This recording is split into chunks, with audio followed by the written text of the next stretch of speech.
Hi అండి. చార్ధామ్ యాత్ర day 1 మా జర్నీ విశాఖపట్నం నుంచి ఇలా స్టార్ట్ అయింది.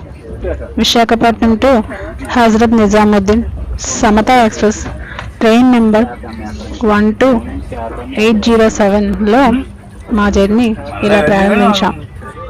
డే 2 జర్నీలో మళ్ళీ కలుద్దామండి. బాయ్. మీకు ఈ వీడియో నచ్చినట్లయితే please like, share and subscribe.